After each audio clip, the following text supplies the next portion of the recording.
Hi, this is Brian Kim. I'm going to share with you case number 251 in the Best Way to Do Cataract Surgery series. And the title of this series is not to suggest this is the best way, but to get you to think critically of your technique, thinking about ways to refine and hone your technique so that you can provide the very best for your patient. So this is a small pupil 1 to 2 plus stents lens. And you're going to see me perform double chop, cross chop. And even though I get a good hydrodissection wave, this lens really just doesn't want to spin. Part of that could be somehow there's still some attachments to the lens and the capsule, but also it could be some signs of zonulopathy. And we'll see as the case progresses.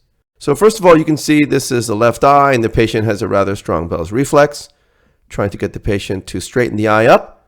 And then I use a cotton tip to steady the eye, asking the patient to look straight ahead so that I can use the corneal marker to help me center and size the rexus. Again, this patient is being somewhat uncooperative, doing the best they can, of course, but having trouble keeping the eye straight and having a tendency to turn the eye up in the Bell's reflex. I ask the patient to look down, which is towards the left side of the screen, and make my paracentesis incision first on the right side and then the left side. Of course, this patient now can look up without any interference, and it's easy to make that left paracentesis incision.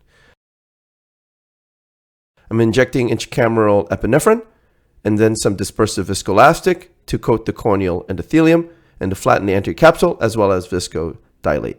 I perform the Orlock technique, twisting the cannula within the incision. I turn the eye down, and this is the triplanar corneal incision. I make a vertical groove, place the blade into the deep part of the groove, tunnel through the cornea, and then when I have a good enough length to the incision, I enter.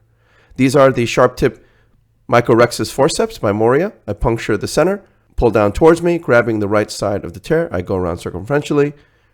You can see very good control with these rexus forceps. They're just so easy. They open up nice and wide. Again, you can see this patient's really trying to turn the eye up. And so I have to employ the Orlock technique a little bit more aggressively, turning the eye downward. But I have good control with the rexus forceps. And despite this patient's turning, I was able to complete the rexus without any difficulty. Finishing off the rexus, burp the viscoelastic out and then placing the viscoelastic on the cornea. And this allows me to have a clear view without the technician having to drip BSS on the eye throughout the case. And this is the capsule fornix hydrodissection technique. I place the cannula under the rexus edge contra-incisionally. I do a little jiggle and then get a nice wave. Lift the lens up to decompress. Push the lens back down into the bag. Sweeping on the left side and then sweeping on the right side. And like I said, this patient is really not the most cooperative. The patient's really trying to look up towards the top of their head. Again, this is the left eye. I'm really struggling with keeping this eye the way I want it to be. Again, all of that is because I have to use one hand during the maneuvers, but now I have the chopper in, I have a two-handed technique, I'll have much better control.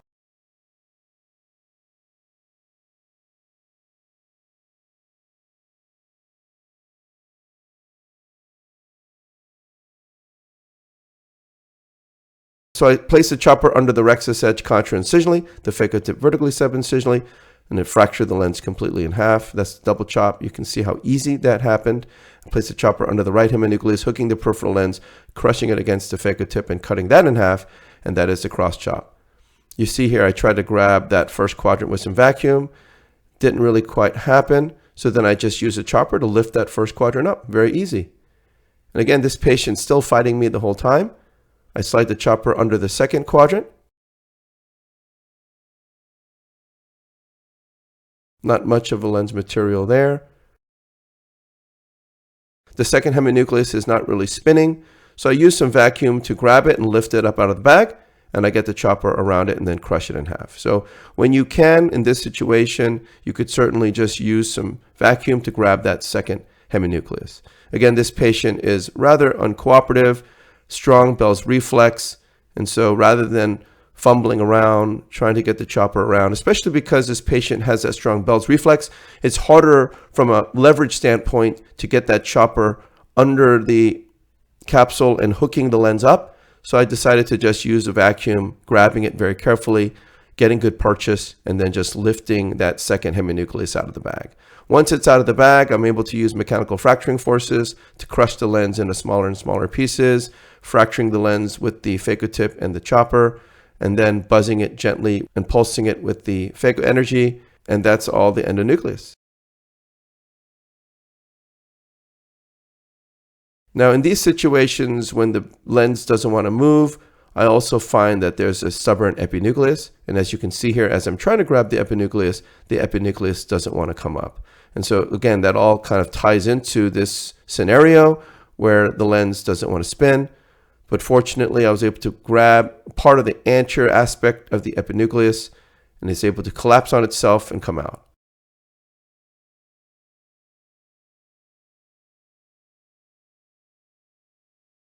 So I take the chopper out, push BSS in, take the phaco tip out, and I go in with the eye in a handpiece. I start subincisionally always, trying to peel from anterior to posterior. There's not much cortical material in this eye, and again, that's because when I grabbed that epinucleus, it was all attached to the cortex, and it tells me that when I did the hydrodissection, it did not really perform cortical cleaving hydrodissection, and so by removing the epinucleus, it actually allowed that cortex to come out as well. I'm in polish mode now, and I'm polishing under the rexus edge, subincisionally, posteriorly as well, and under the rexus edge here. I switch to visco mode once I grab some of those fine cortical remnants, and then switch back to polish mode. I'm pulsing under the rexus edge very gently. I'm able to visualize it.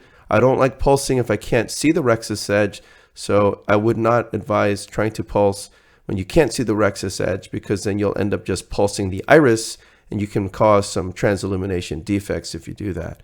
So you want to just pulse into the bag, make sure you visualize it, but be very gentle when you do it, and you can remove any loose cortical material that might be stuck into the capsule fornix. So disengage the fluid, and then I'm pushing cohesive viscoelastic to fill the bag. Again, you can see this strong Bell's reflex from this patient, asking the patient to cooperate, but they have such extreme movements of the eye. When I ask them to look down, it just jerks the eye down.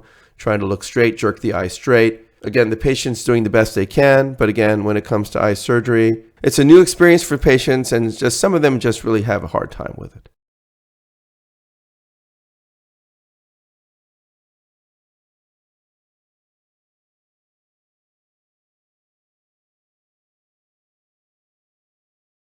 So this is the Li61AO lens. I push cohesive viscoelastic to fill the bag. As the lens goes in, I make sure that the leading haptic goes into the capsular bag. I'm pushing cohesive viscoelastic to fill the bag simultaneously. I want that bag nice and taut.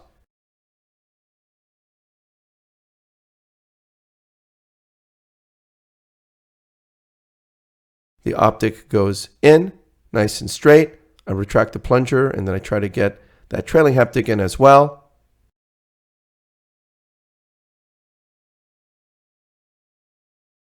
Using the cannula to try to help me.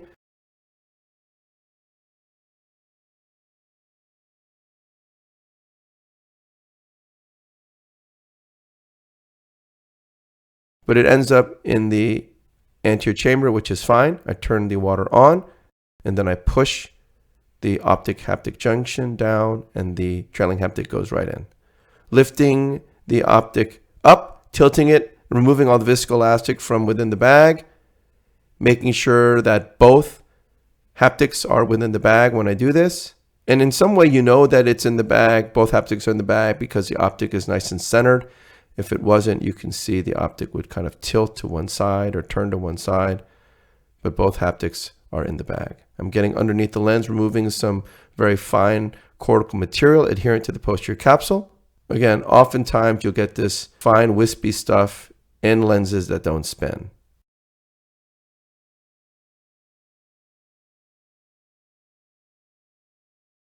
Switching to visco mode, removing all the viscoelastic from the anterior chamber, you can see there's quite a bit of wobble to the iris. So probably a little bit of an IFIS component for this patient, floppy iris. Anytime you have floppy iris, you want to turn the water off, decompress the eye, and then I come out, and then I hydrate my incisions. So again, this is somewhat of a small pupil. I performed double chop, cross chop. The lens wouldn't spin. And then I hooked the lens up with the chopper. And then that second heminucleus wouldn't come out. This patient has a really strong Bell's reflex. And I went ahead and just grabbed it with vacuum, popped it up out of the bag, crushed it with mechanical fracturing forces, and took the lens out. Again, this patient has a strong Bell's reflex, which can be a challenge, and the patient's doing the best they can. Despite the patient's best efforts, the patient still can get in the way of well-controlled surgery.